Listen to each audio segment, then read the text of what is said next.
గారు రాష్ట్ర కాంగ్రెస్ పార్టీ అంటే కాంగ్రెస్ అడ్వకేట్స్ లీగల్ సెల్ అధ్యక్షులుగా ఉన్నటువంటి పొన్ను అశోక్ గారు బార్ కౌన్సిల్ మెంబర్గా ఎలక్ట్ అయ్యారు. ఈ సమావేశానికి వచ్చినందుకు వారికి ప్రత్యేక కృతజ్ఞతలు. వారిని మాట్లాడవలసిందిగా కోరుతున్నాను. థ్యాంక్ యూ అన్న. సభాధ్యక్షులు అన్న పొల్లి సత్యనారాయణ గారు, అలాగే రాష్ట్ర కార్యదర్శి పార్థసారథి గారు, రామచంద్రరెడ్డి గారు కదా, అలాగే బార్ కౌన్సిల్ మెంబర్ రఘునాథ్ గారు, అనిల్ గారు, ముఖ్యంగా ఈ కార్యక్రమానికి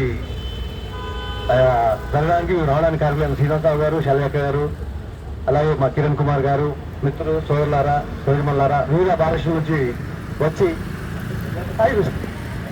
సుజాత మహేష్ ఇద్దరు మర్చిపోయాను. అవునా కరెక్టమ్మా. ఇక్కడ ఉన్న సారీ మా సోదరి సుజాత గారు, మహేష్ ఆకుల మహేష్ గారు, అందరికీ పేరు పేరున నమస్తే తెలియజేస్తూ, మరి ఈరోజు నిజంగా యాక్చువల్గా ఏంటంటే ఇది మేము ఎప్పుడైతే లీగల్ సెల్ చైర్మన్ అయ్యానో అప్పటి నుండి కూడా ఒక 3-4 ఇష్యూస్ మీద పోరాటం చేసి మేనిఫెస్టోలో కూడా పెట్టించాం. ఏది ఇన్సూరెన్స్ కార్డ్స్ అందరికీ ఇవ్వాలి, ఎన్రోల్ అయిన న్యాయవాదులు అందరికీ కూడా. ఒక ఈవెన్ రేపు ఏంటంటే మనం ఎన్రోల్మెంట్ కాగానే ఇమ్మీడియట్ గా వెబ్సైట్లో ఎట్టేస్తుంది పేరు, అట్లనే ఇమ్మీడియట్ కార్డ్ వచ్చేటట్టు తయారు చేయాలి. స్కీమ్ ఒకటి ఏమైనా గవర్నమెంట్ దగ్గర చాలా బిజినెస్ ఏదైనా స్కీమ్ చెప్తే ఏంటంటే దానికి లీడర్లు అందరూ ఓకే ఉంటారు, కానీ ఆఫీసర్లు అభ్యర్థం ఇది అది కారణాలు చెప్తుంటారు. అయితే ఆ ఫండ్స్ ఒకటి రావడం ఇప్పుడు మిత్రులు చెప్పారు, నిజంగా బడ్జెట్ కొరతలు ఉన్నప్పుడు కూడా రాష్ట్రంలో ఏదైనా కార్యక్రమం ఆగలే కదా. కాబట్టి మేము అయితే అధికార పక్షంగా మీకు నాయకత్వం వహించినప్పుడు కూడా మా విజ్ఞప్తి, మా డిమాండ్ కూడా, ఎందుకంటే మొన్న ఖమ్మంలో కూడా ధర్నా చేస్తే అక్కడ లీగల్ అడిగారు, మీరు పార్టిసిపేట్ ఎందుకు ఎందుకు 100% చేయండి, తప్పేం లేదు. మనందరి ఇష్యూ న్యాయవాదుల సమస్య కాబట్టి మనందరం కూడా పార్టిసిపేట్ చేయాల్సిందే. ఎందుకంటే మేము బార్ కౌన్సిల్ ఎలక్షన్ పోయినప్పుడు కూడా ఈ విషయం అందరి న్యాయవాదులకు చెప్తాం. మేము వస్తే ఏం చేస్తాం, దాంట్లో ముఖ్యంగా ఇక్కడ 3-4 డిమాండ్స్ ఉన్నాయి. ఫస్ట్ ఏంటంటే ఇన్సూరెన్స్ కార్డులు అందరికీ ఇవ్వలేని వరకు కూడా ఎన్నో అధికారులు అందరికీ కూడా రావాలి. అది కూడా ప్రీమియం పెరగాలి. ఇప్పుడు 2 లక్షల ఒకప్పుడు పెట్టినప్పుడు ఓకే, 1918 పెట్టినప్పుడు దాని వాల్యూ వేరుండే. ఈ రోజు అమౌంట్ రూపాయి వాల్యూ ఎట్లా పడిపోయిందో మనకు తెలుసు. కార్పొరేట్ హాస్పిటల్ రేట్లు కూడా మనకు తెలుసు. రేపు 2 లక్షల రూపాయలు పెట్టి అడ్మిషన్ కూడా తీసుకుంటలేడు వాడు. మామూలుగా దీనికంటే ఇప్పుడు జర్నలిస్ట్లకు ఇచ్చినట్టు, వేరే వాళ్ళకి ఇచ్చినట్టు మనకు హెల్త్ కార్డు ఇచ్చినా పర్లేదు. ఎందుకంటే హెల్త్ కార్డు ఇస్తుందంటే ఎప్పుడైనా ఉంటే గవర్నమెంట్ చూసుకోవాలి.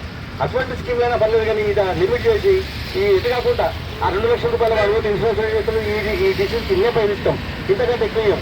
ఇదొక స్కీమ్ వల్ల దాని ద్వారా ఏమవుతుందంటే మనం మళ్ళీ ఇన్సూరెన్స్ చేసుకోవాల్సిన పరిస్థితి చాలా విషయాల్లో చాలాసార్లు అందరికి ఫోన్ చేసి ఇన్వాల్వ్ అవుతున్నాం. అయినప్పటికీ కూడా ప్రతి ఒక్కరు మనం కాంటాక్ట్ చేయలేరు కదా. కాబట్టి ఒక సిస్టమ్ అనేది ట్రాన్స్పరెన్సీగా ఉంది.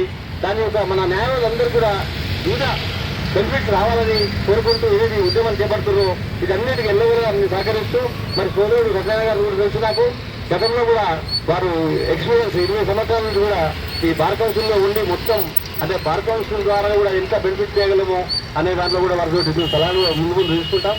మరి ఈ రోజు మాకు ఇద్దరి మంచి సోదరి వల్ల కూడా ఈ బార్ కౌన్సిల్ పంపించడానికి మీ అందరికీ కూడా కృతజ్ఞతలు చేస్తూ, ఇంకా ముఖ్యంగా మేము మాట్లాడాల్సింది ఏముందంటే 2 ఇష్యూస్.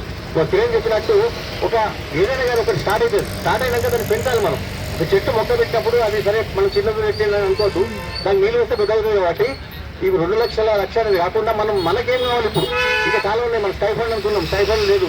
తర్వాత అడ్వకేట్లకు ట్రైనింగ్ కానీ చాలా కోరికలు ఉంటాయి. కానీ ఏంటంటే ఒక ప్రొఫెషన్ కింద మనము డాక్టర్ల లెక్క కాకుండా మన ఒక అడ్వకేట్ రిలేషన్లో ఏంటంటే చాలా మంది పేద వాళ్ళకి పోరాటం చేస్తారు.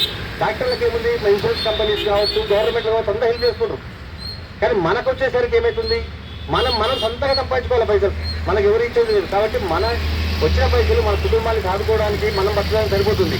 అంటే మొత్తం మందికి ఆ వస్తుందని చెప్పాలి, కానీ టాప్ 3 అనేది కొంతమంది ఉంటారు. మిగతా వాళ్ళంతా కూడా యావరేజ్ అడ్వకేట్ ఉంటారు. తర్వాత చాలా మంది కొత్త వ్యక్తులకు ప్రాక్టీస్లో ఎన్నో ఇబ్బందులు ఉంటాయి. వాటి అన్నిటి కూడా మాకు తెలుసు. ఖచ్చితంగా నేను మీ అందరికీ సమాముఖంగా తెలియజేదంటే అతి త్వరలో అదే ఇప్పుడు మా కిరణ్ గారు చెప్పారు, సన్మానం చేస్తే బాగుంటుంది అంటే నేను ఓన్లీ యాక్ట్ తోటి సన్మానం చేయడం కాదు, మీరు హామీ ఇస్తా అంటే ఏది హెల్త్ కార్డ్స్ అందరికి ఇచ్చి మా ప్రీమియం పెంచి అంటే బడ్జెట్ రిలీజ్ చేస్తే మాత్రమే మేము ఆ ప్రోగ్రామ్ తీసుకుంటామని చెప్పాం. దానికి వారు ఇంకా టైం లేదు. ఖచ్చితంగా త్వరలో అది, ఎందుకంటే మనం సన్మానం సభ పెడతాం. అందులో ఈ సభాముఖంగా సీఎం గారి ద్వారా ప్రజల విజయానికి నేను కృషి చేస్తున్నాను. ఈ అవకాశం ఇచ్చిన పెద్దలు, మిత్రులందరికీ, సోదరిమణులకు పేరు పేరు నా ధన్యవాదాలు. ప్రత్యేకంగా 5 బాధ్యులందరూ కూడా నా కృతజ్ఞతలు చేస్తున్నాను.